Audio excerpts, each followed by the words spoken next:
5 seconds. Start. நண்பர்களே, நமது நாட்டின் பொருளாதார முன்னேற்றத்தில் தொழில் வளர்ச்சிக்கு பெரிய பங்கு உண்டு என்பதை சுட்டிக்காட்ட விரும்புகிறேன்.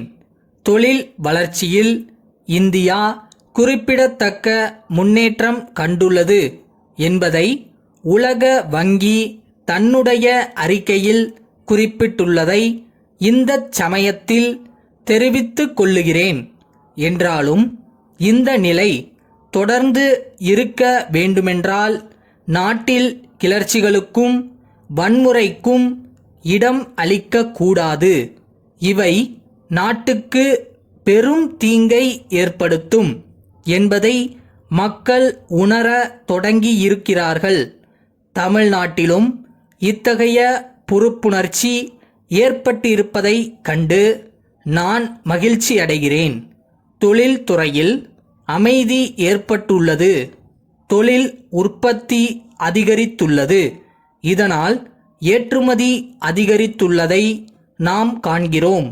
நாட்டுக்கு மிகவும் தேவைப்படும் இரும்பு, சிமெண்ட் மற்றும் துணி ஆகியவற்றின் உற்பத்தி அதிக அளவுக்கு உயர்ந்துள்ளது என்பதை மகிழ்ச்சியுடன் தெரிவித்துக் கொள்ளுகிறேன்.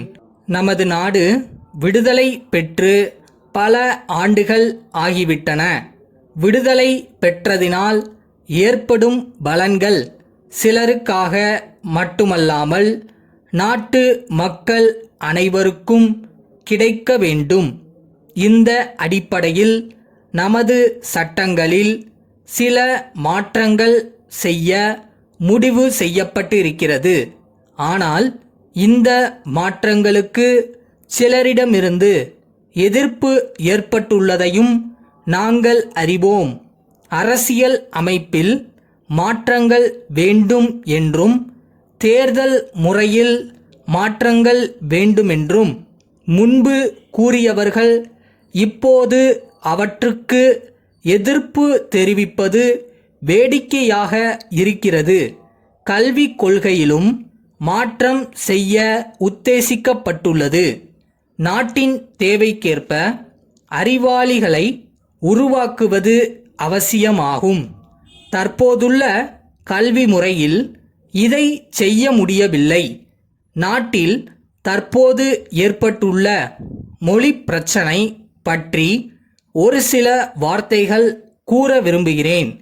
யார் மீதும் எந்த மொழியும் கட்டாயமாக திணிக்கப்பட மாட்டாது என்பதை வலியுறுத்தி கூறிக்கொள்ள விரும்புகிறேன்.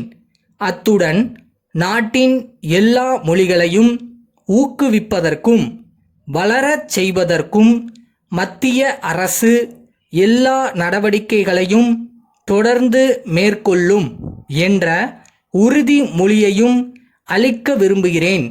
நாட்டில் தற்போது வறுமையும் வேலையில்லா திண்டாட்டமும் பெரிய அளவில் இருப்பதை நாம் ஒப்புக்கொள்ள வேண்டும். பொருளாதார வளர்ச்சி விரைவில் ஏற்பட்டால்தான் இத்தகைய பிரச்சனைகளை தீர்க்க முடியும் என்பதை நாம் அறிவோம். ஆனால் ஒரே நாளில் வறுமையை ஒழித்துவிட முடியாது என்பதையும் நாம் அறிவோம். உணவு பற்றாக்குறையினாலும் உற்பத்தி பற்றாக்குறையினாலும் வேலை வாய்ப்பு குறைவினாலும் தான் நாட்டில் வறுமை ஏற்படுகிறது என்பதை சுட்டிக்காட்ட விரும்புகிறேன். ஆகவே வறுமையை ஒழிக்க வேண்டுமானால் பொருள்களின் உற்பத்தியை பெருக்க வேண்டும். உணவு பற்றாக்குறையை போக்க வேண்டும். இதற்கு நாட்டு மக்கள் எல்லோருடைய ஒத்துழைப்பும் தேவை. கிளர்ச்சிகள் மற்றும் வன்முறைகள் ஆகியவற்றால் நாட்டு மக்களுக்கு எந்தவிதமான நன்மையும் ஏற்படாது என்பதை கூறி உரையை முடித்து கொள்ளுகிறேன். சென்னை பாலன் கூட்டமைப்பினர் அனைத்து வாடிக்கையாளர்களுக்கும் எழுதும் கடிதம்.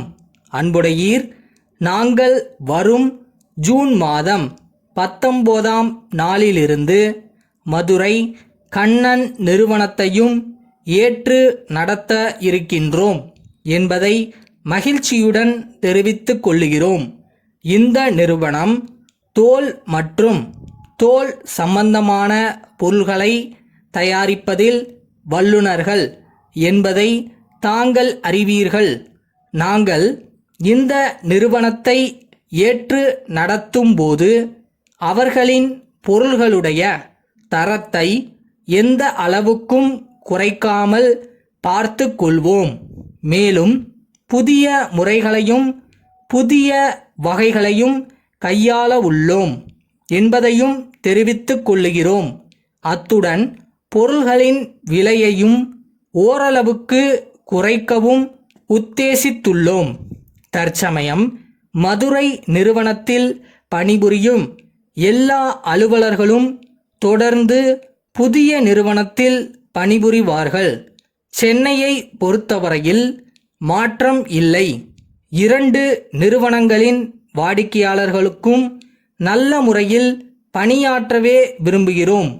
2 நிறுவனங்களின் சார்பாக தங்களுக்கு நன்றியை தெரிவித்துக் கொள்வதோடு உங்களுடைய ஆதரவு தொடர்ந்து இருக்க வேண்டும் என்றும் நாங்கள் கேட்டுக்கொள்கிறோம்.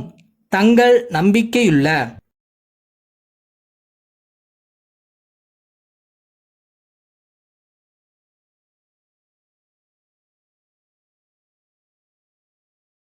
கிடைச்ச வண்டியில் ஏறி நினச்ச இடத்துக்கு போக முடியாது நண்பா. நம்மளுக்கான ட்ரெயின் வரணும்னா கொஞ்ச நேரம் பிளாட்ஃபார்மில் நின்று தான் ஆகணும்.